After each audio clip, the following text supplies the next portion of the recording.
Alright, here I am. I'm going to post this to my movies and TV channel because it doesn't fit with hockey. I don't know how much it fits to movies and TV, but since it's on TV and it's not really a sport, let us discuss tonight's WWE show in Vancouver.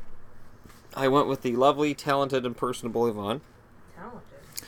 We went to watch WWE in Vancouver, June 24th, 2017, and it was pretty cool. It honestly was. Let's see. I'm going to try to talk about what I remember. New Day was in a triple threat match for the tag titles with the Usos and Breezango to start the night. That was awesome because Tyler Breeze is from Penticton, and the crowd was really, really pro Tyler. And they did some really nice comedy spots between New Day and Breezango, and then the Usos played the heels really, really well. The crowd tonight was cheering for everybody. I've never seen a crowd that cheered for just everybody. Everybody is our hero. And they did, which was fine. I didn't have a problem with it. I knew the wrestlers at certain points were trying to establish themselves as heels so that they could make it all work. But it was fun. It was a fun little match, and it's for the tag titles, so we know the tag titles are going to change hands at a house show. That very rarely happens, that any title changes hands at a house show. And it was, it was one of my favorite matches of the night. And you usually have a match to start the night as a match that drags people in and makes you interested in the rest of the show. So they did that.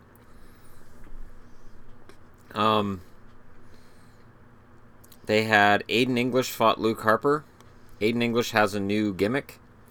He is selling it as well as he can with his singing. It was weird. I preferred his vaudevillain character better.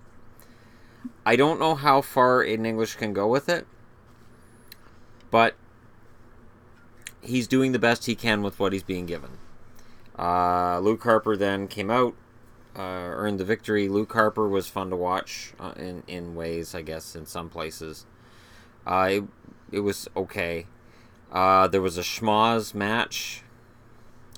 I don't know what else to call it, which featured Eric Rowan, Epico. I don't understand. You have two Cologne brothers, and you decide to put one of them in there with Eric Rowan, some backwoods-looking guy, and the Ascension, because they've won a lot of matches lately, against American Alpha, Sin Cara, and Mojo Rawley.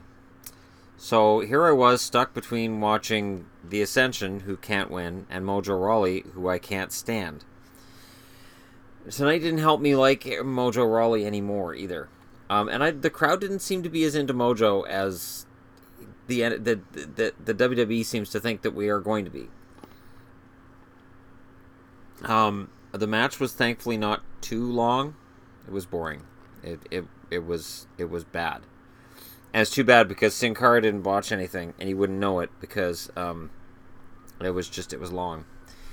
And then I said out loud, I really hope that Natalya comes out next because I've earned Natalya after watching that. Next thing you know, there's Natalya, and then Charlotte came out, and they had a good match. Good back and forth between the two. Charlotte worked over the knee. Natalya sold the injured knee. And then they gave Natalya the win.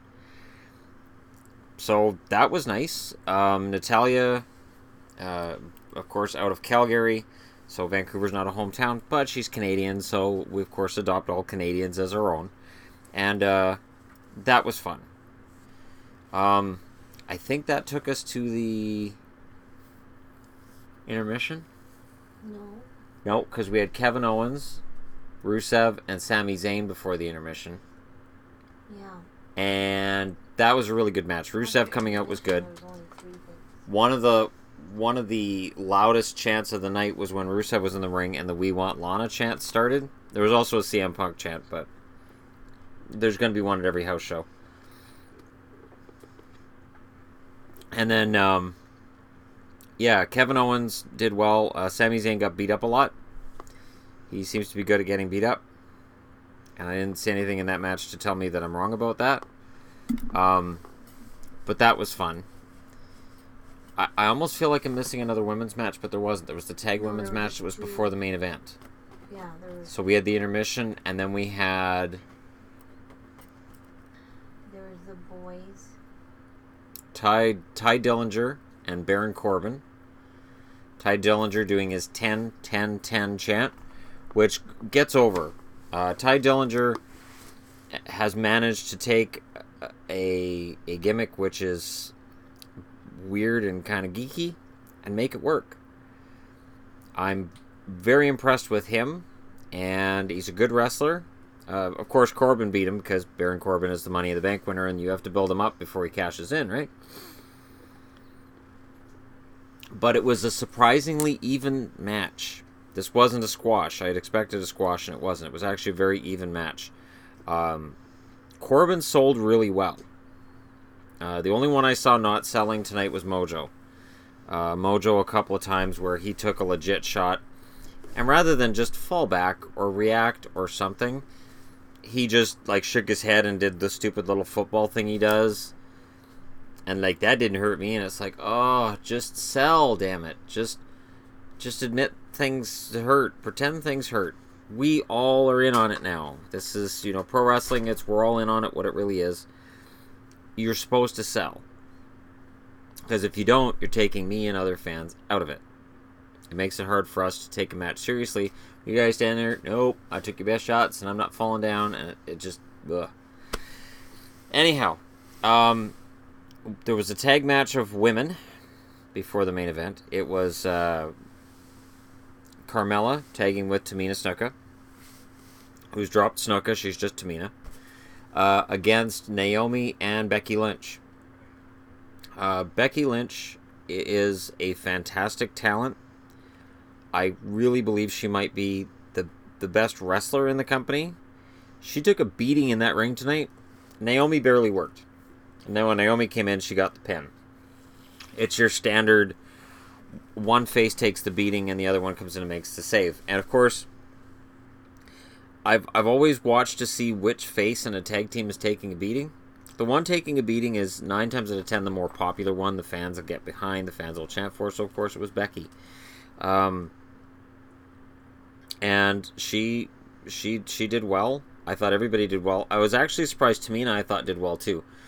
The thing that gets me with Tamina is they've taken her, and because she's a bigger girl, they've basically made her look the same as Nia Jax over on Raw. The first time I saw Tamina with the all black look, I thought, why is Nia Jax on SmackDown? And then I realized it was Tamina. And it feels like there's more personality with Tamina, and there's something else in there. And for whatever reason, WWE doesn't flesh that out. And then Seth freaking Rollins was there. So something happened with Shinsuke and his passport. He couldn't make Vancouver. So when Jinder Mahal came out to start the show and said, Shinsuke's not here, just have the referee come out here and count him out and make me the winner by forfeit, I was really disappointed. I was like, is this real? Like, I half expected the referee to get to 9 and then Shinsuke's music hit and him come out. You tried to stop me from getting across the border, but I'm here and I'm going to kick your ass and all that stuff. And then Seth freaking Rollins came out. And it was awesome. And Seth had a match for the title with Jinder. And of course, it ended in a schmoz. The Singh brothers, formerly known as the Bollywood Boys to Vancouver crowd, and the Vancouver crowd did not forget. That chant was up there a lot. It was interesting because there's a large Indo community in Vancouver, around Vancouver, and throughout the Fraser Valley. Jinder Mahal had a lot of fans there tonight. So as much as I wanted to chant for Seth Rollins, I thought, okay, if I chant for Seth Rollins, is that going to look racist? Or, like, I stayed out of it. I'm like, I'm staying out of this. I'm not getting involved in this fight. Because this just isn't worth it for me to chant for a guy who's 800 feet away and isn't even going to know I'm chanting for him. It's just not worth it. But it was a great match. Seth was a very gracious main event host, as it was. Said nice things at the end about anytime I'm called upon, I'll be there for Vancouver. I'll be in Vancouver anytime I'm asked. Nice things to say, and I know it's part of a script and it's part of what you do, but it was a very, very good show. I haven't watched SmackDown or Raw regularly in a long time. I do not want to miss another live WWE show. The WWE shows live tell me something. They have more talent in that company right now than they've probably ever had. The number of wrestlers, I'm not mentioning, including AJ Styles, who's the subject of, if it's not the phenomenal one, they don't want none. If you don't need AJ Styles, you don't need Dolph Ziggler, who were advertised, you don't need Shinsuke Nakamura, and I'm still coming out of this saying that show was pretty much a perfect show. If Raw and SmackDown aren't completely entertaining, it's rating. Because it's not the wrestlers. Absolutely not the wrestlers. Every wrestler who was out there tonight has talent. They were all fun to watch, except Mojo Rawley. But that may just be my blind spot. Maybe I'm not seeing something that other people do. Let me know in the comment section below if there's something I'm missing with Mojo. And don't say that he knows members of the New England Patriots. That can't be a reason to push the guy. It just, because he knows Gronkowski, can't be a reason to push the guy. It just can't be. They can't really think they're going to get Gronkowski to come in as a wrestler at some point, right? Right? Anyways, it was a good show. I believe Yvonne enjoyed herself. For a woman who doesn't watch wrestling and didn't know who anybody was. And I did my best to try to explain stuff to her as the night was going along. But I think she enjoyed herself. And I don't know if she came out of it with a favorite wrestler or not. No. Not even New Day? I like them. They're funny. New Day was awesome.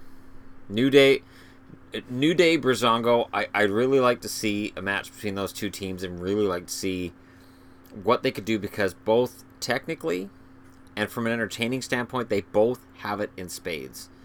Give these guys 15 minutes and just let them do whatever they want to do, and it'll be absolute pure gold. The other minor quibble I have is when I see Jinder's got the belt and Baron Corbin has the Money in the Bank briefcase, and the loudest reactions I heard tonight were for guys who aren't main event. I sometimes wonder if they're overlooking some talents that are really over with the crowd, that they could really do something with in a mainstream way, and there's still a gravitation towards the guys who have the big muscular frame, the really tall guy, the big guy. And not to take anything away from the guys who are at the top. It's just, that's sort of how it feels to me. Anyways, you guys can let me know what you think in the comment section below. I know this doesn't qualify as hockey. I know that. So that's why this is going on my other channel. But thank you very much for watching.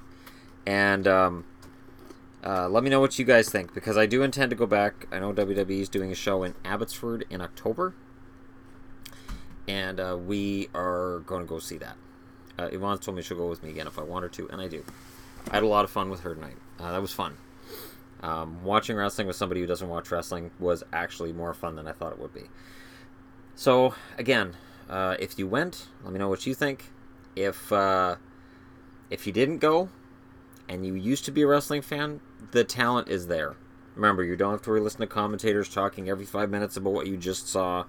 You don't have to listen to people talk about, oh, don't forget the main event later. We don't forget the main event. You don't have to watch on the Titantron every 5 minutes what you just saw. It's just wrestling, and it doesn't treat people like they're stupid, like we all got ADD. They don't plug Twitter. They plug Twitter a little bit at the start. I tweeted twice while I was there, and that's it. It was fun. It was a lot of fun. And go. When you get an opportunity to go, go. It was a cheap night for me. It was $20 for my ticket and $20 for Yvonne's. $40 plus whatever services you have. So it ended up being $53 with tax and fees. But that for a 3-hour show, that's pretty good. That's pretty damn good. So, again, bravo to WWE. I came out of it with a AJ Styles t-shirt. I bought Sasha Banks glasses. It says Sasha Banks right on the side. They're plastic. They weren't cheap, but they don't suit a guy. I got these for Yvonne can wear them over her glasses. You can see through them too, and these are not for a guy either. But screw it, because if there's anything cuter than Becky Lynch, and these glasses are, I mean, come on now, nobody's gonna mess with me when I'm wearing these, right? Yeah, I just totally blew any credibility I had right there. But I probably didn't have a whole lot to start with. So thank you very much for watching. And I'll talk to you guys again soon. Oh, these were 15. These were 20. The shirt was 35. It's including whatever surcharges, handling, taxes, whatever. When you go to a show, this is my last piece of advice, buy items for the wrestlers you want to support. AJ Styles I want to support. Sasha Banks. Neither AJ nor Sasha were there, but I think they're great. And Becky. Because as long as you're buying the merchandise for the wrestlers that you like, it gives the WWE an idea of who the fans are really behind. And it makes a difference. Not always. Ask Zack Ryder. It doesn't always work, but you can vote with your wallet. You really, really can.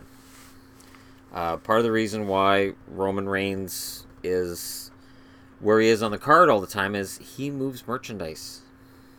And we may not agree with it. We may have different opinions on it. But that's how it is. Alright, thank you very much for watching. And I'll talk to you guys again soon.